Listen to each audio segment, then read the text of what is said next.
নমস্কার, আমার চ্যানেলে সবাইকে স্বাগত জানিয়ে আজকে আবার একটি নতুন ভিডিও নিয়ে এসেছি আপনাদের কাছে।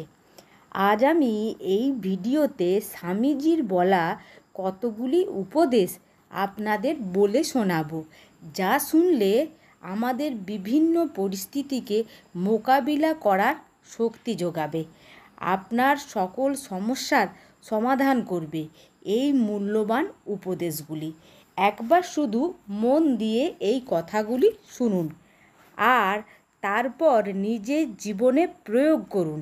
দেখবেন জীবনে যতই খারাপ সময় আসুক না কেন, যতই বাধা আসুক না কেন, যতই দুঃখ কষ্টই আসুক না কেন, আপনি এসব কিছু পেছনে ফেলে এগিয়ে যেতে পারবেন।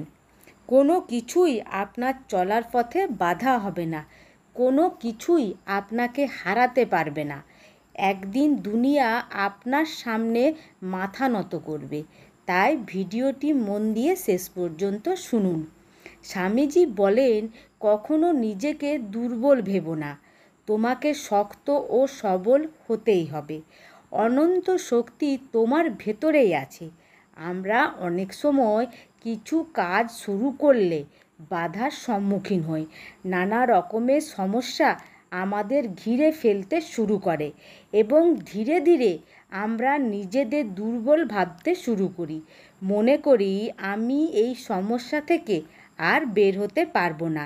এই রকমই এক সময় স্বামীজি দেশ বিদেশ ভ্রমণ করতে করতে আসেন বারাণসী ধামে। সেখানে তিনি এক দুর্গা মন্দিরে পুজো দেন এবং পুজো দিয়ে ফেরার পথে ওনার পেছনে কতগুলি বাঁদর তাড়া করে এবং স্বামীজি বাঁদরের তাড়ায় দৌড়তে থাকে। কিছু দূর যাওয়ার পর একজন বৃদ্ধ সন্ন্যাসী ওনাকে বলেন, তুমি দৌড়চ্ছ কেন? তুমি দাঁড়াও, তুমি ভয় না পেয়ে এই জানোয়ারগুলির মুখোমুখি রুখে দাঁড়াও। এবং তিনি সাথে সাথে তাই করলেন এবং দেখলেন বাঁদরগুলি প্রথমে থেমে গেল আর তারপর উল্টো দিকে তারা পালিয়ে গেল। এবং এই ঘটনা থেকে তিনি শিক্ষা নিলেন যে বিঘ্ন ও বিপদ থেকে কখনো পালিয়ে যেতে নেই, নির্ভয়ে তার মুখোমুখি দাঁড়াতে হয়। আমাদের জীবনের সমস্যাগুলো এই বাঁদরের মতো। যদি নিজেকে দুর্বল ভেবে ভয়ে সমস্যা থেকে পালাতে থাকেন, তাহলে সমস্যা কোনো দিনও আপনার পিছন ছাড়বে না। তাই নির্ভীক হয়ে আমাদের সমস্যার সম্মুখীন হওয়া উচিত। তাই স্বামীজি বলেন, আমাদের জীবনে যে শক্তির প্রয়োজন, আমাদের মনই হলো সেই শক্তি। মনের শক্তি সূর্যর কিরণের মতো। যখন এটি এক জায়গায় কেন্দ্রীভূত হয় তখন এটি চকচক করে ওঠে। স্বামীজি যখন বিশ্ব ধর্ম সম্মেলনে গিয়েছিলেন, তখন একদিন রাস্তা দিয়ে হেঁটে যাওয়ার সময় দেখলেন কিছু ছেলের দল একটি লক্ষ্য স্থির করে শুটিং প্র্যাকটিস করছে, কিন্তু কেউই লক্ষ্য তীরে লাগাতে পারছিল না। তখন স্বামীজি তাদের কাছে গিয়ে বললেন যে তিনিও চেষ্টা করতে চান। এ কথা শুনে ছেলের দল ভাবল যে তারাই এত চেষ্টা করে তীর লাগাতে পারছে না, এই সন্ন্যাসী কী করে পারবে। তাও তারা স্বামীজিকে চেষ্টা করতে বলল এবং স্বামীজি একের পর এক 17টি তীর একদম ঠিক নিশানায় লাগালেন। ছেলেরা এটা দেখে অবাক হয়ে জিজ্ঞাসা করল যে এটা কিভাবে সম্ভব। তখন স্বামীজি বললেন, আমি লক্ষ্য করলাম তোমরা যখন নিশানা লাগাচ্ছিলে তখন কেউই মনোযোগ দিয়ে নিশানা লাগাচ্ছিলে না। তাই যখনই কোনো কাজ করবে ওই কাজটির ওপরে মনোযোগ রাখতে হবে। মন যদি এদিক ওদিকে ছোটে তাহলে কখনোই সেই কাজে সফল হওয়া যায় না। যেমন পড়ার সময় যদি খেলার চিন্তা করো আর খেলার সময় যদি পড়ার চিন্তা করো, তাহলে না আমরা পড়ার সময় ঠিকমতো পড়তে পারবো, না আমরা খেলার সময় ঠিকমতো খেলতে পারবো। তাই তো স্বামীজি বলেন, একটি সময় একটিই কাজ করো এবং সেটা করার সময় নিজেই সব কিছুই তার মধ্যে ব্যয় করে দাও, তাহলেই তুমি জীবনে উন্নতি পাবে।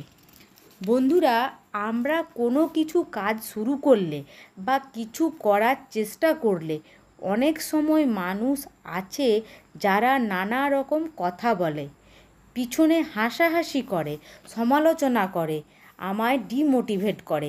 অনেকে এরকম সময়ে ডিমোটিভেট হয়ে কাজটি করাই ছেড়ে দেয়।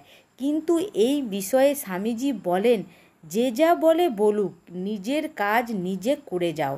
দুনিয়া তোমার পায়ের তলায় আসবে, ভাবনা নেই। বলে একে বিশ্বাস করো, ওকে বিশ্বাস করো। বলি প্রথমে নিজেকে বিশ্বাস করো।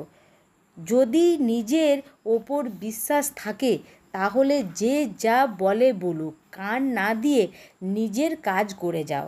যদি লোকের কথায় কান দিয়ে ডিমোটিভেট হয়ে বাড়িতে বসে পড়তাম তাহলে আমি আজ যেটুকু সামান্য জায়গায় আছি সেখানেও কখনো পৌঁছাতে পারতাম না। স্বামীজি এই কথাটি সব সময় বলেন। যদি লোকের কথায় কান দিয়ে ঘরে থাকি তাহলে একদিন সব শেষ হয়ে যাবে। তাই তো স্বামীজি বলেন, কুকুরের ঘেউ ঘেউ ডাকে ভয় পেও না, এমনকি আকাশ থেকে প্রবল বজ্রাঘাত হলেও ভয় পেও না। খাড়া হয়ে উঠে কাজ করো, দেখবে সব দিক থেকে ভালো হবে। আমরা অনেক সময় কোনো কাজ শুরু করার আগে চিন্তিত থাকি, আমি কি এই কাজটিতে সফল হব? বা আমরা অনেক সময় সঠিক সিদ্ধান্তই নিতে পারি না যে আমাদের কি করা উচিত। এই প্রসঙ্গে স্বামীজি একটি উদাহরণ দিয়ে বলেন যে একটি লোক রাস্তা দিয়ে চলতে চলতে একটি বুড়োকে তার বাড়ির সামনে বসে থাকতে দেখে। একটি গ্রামের দূরত্ব কত তাকে জিজ্ঞাসা করেন, কিন্তু সেই বুড়ো লোকটি কোনো উত্তর দেন না। সেই পথিক বারবার জিজ্ঞাসা করতে থাকে, কিন্তু বুড়ো লোকটি চুপ করেই থাকে। শেষে পথিক লোকটিকে বিরক্ত হয়ে চলা শুরু করে। তখন বুড়ো লোকটি উঠে দাঁড়িয়ে পথিক লোকটিকে তার প্রশ্নের উত্তর দিয়ে বলেন যে আপনি যে গ্রামটির কথা জিজ্ঞাসা করছেন সেটা এখান থেকে মাইল খানেক দূর। তখন পথিক লোকটি বৃদ্ধটিকে জিজ্ঞাসা করলো, আপনাকে এতবার ধরে বললাম, তখন কেন উত্তর দিলেন না?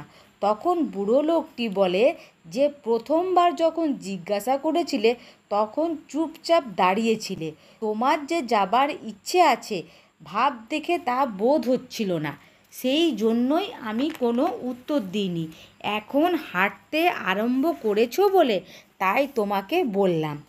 এই গল্পটি বলে স্বামীজি বলেন যে হে বৎস, এই গল্পটি মনে রেখো, কাজ আরম্ভ করে দাও, বাকি সব আপনা আপনি হয়ে যাবে। চিন্তা না করে আমাদের কোনো কাজ উদ্যোগের সাথে করে দেওয়া উচিত, সব নিজে থেকেই হয়ে যাবে। কিন্তু চিন্তা করতে থাকলে কখনো কোনো কাজ পূরণ করতে পারবো না। স্বামীজি বলেন, অন্য কারোর জন্য অপেক্ষা করো না, তুমি যা করতে পারো সেটা করো, কিন্তু অন্যের উপর আশা করো না। এখানে স্বামীজি বলতে চেয়েছেন যে বলো আমি সব করতে পারি, প্রবল বিশ্বাসী বড় বড় কার্যের জনক। স্বামীজি আবারও বলেন, যে যাই রকম নিজেকে ভাবে ঠিক সেই রকমই হয়ে যাবে। যদি তুমি নিজেকে দুর্বল হিসাবে বিবেচনা করো তাহলে তুমি দুর্বল হয়ে যাবে, আর যদি নিজেকে শক্তিশালী মনে করো তাহলে শক্তিশালীই হয়ে উঠবে। তাই আমাদের কখনোই দুর্বল ভাবা উচিত নয়। যদি আমরাই নিজেদের দুর্বল ভাবতে শুরু করি তাহলে অন্যরা তো আমাদের দুর্বল ভাববেই, তারাও আমাদের এই দুর্বলতার সুযোগ নেবে, আমাদের ছোট করবে, আমাদের কথায় আর তখন কেউ গুরুত্ব দেবে না। তাই নিজের ভেতরে থেকে দুর্বলতা দূর করতেই হবে। স্বামীজি বলেন, আমরা যাকে পাপ বলি, দুঃখ বলি, তার একটি মাত্র কারণ হলো আমাদের দুর্বলতা। দুর্বলতার সঙ্গে অজ্ঞান আসে, অজ্ঞানের সাথে আসে দুঃখ। স্বামীজি বলেন যে নিরাশ হইও না, স্মরণে রেখো ভগবান গীতায় বলেছে কর্মে তোমার অধিকার আছে, ফলে তোমার অধিকার নেই। দৃঢ়ভাবে কাজ করিয়া যাও, অবিচলিত ও অধ্যবসায়শীল হও এবং প্রভুর ওপর বিশ্বাস রেখো। আমরা অনেক সময় কোনো কাজে ব্যর্থ হলে খুব মানসিকভাবে ভেঙে পড়ি, কি করব বুঝে উঠতে পারি না, তাই স্বামীজি এই উক্তিটি তুলে ধরে বলতে চেয়েছেন যে যেটার ওপর আমাদের জোর নেই সেটা নিয়ে ভেঙে পড়ার কোনো কারণই নয়। কর্মের ফলে ব্যর্থতা আসবে না সফলতা আসবে তা আমাদের নিয়ন্ত্রণে নেই, কিন্তু কর্ম আমাদের নিয়ন্ত্রণে আছে। তাই কোনো কাজে ব্যর্থ হলে ভেঙে পড়া উচিত নয়, উল্টে উদ্যোগের সাথে সেই কাজে লেগে পড়া উচিত। স্বামীজি আবারও বলেন যে কখনো না বলো না, কখনো বলো না আমি পারি না। ওরূপ কখনোই হতে পারে না, কারণ তুমি অনন্ত স্বরূপ। তোমার স্বরূপের তুলনায় এই দেশকাল ও কিছুই নয়। তোমার যা ইচ্ছা তুমি তাই করতে পারবে, তুমি সর্বশক্তিমান। আমরা অনেক সময় কোনো কঠিন কাজ দেখলে বা কোনো কঠিন পরিস্থিতিতে পড়লে আমরা ভয়ে হোক বা চেষ্টা না করেই বলে দিই যে আমার দ্বারা এটা করা সম্ভব নয়। তাই স্বামীজি বলেন, পারিও না এই কথাটি বলিও না কোনো দিন। তাই স্বামীজি আবারও বলেন যে বিশ্বাস বিশ্বাস বিশ্বাস, নিজের উপর বিশ্বাস, ঈশ্বরে বিশ্বাস, ইহাই উন্নতি লাভের একমাত্র উপায়। প্রবল বিশ্বাসী বড় বড় কার্যের জনক। স্বামীজি বলেন যে মস্তিষ্ক ও মাংসপেশি সমানভাবে সুগঠিত ও পরিস্ফুটিত হওয়া চাই।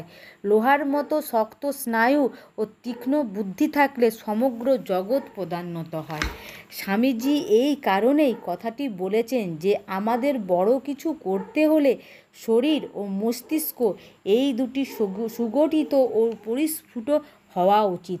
প্রয়োজনে এই দুটি দুর্বল হলে আমরা ঠিকমতো কর্ম করতে পারবো না।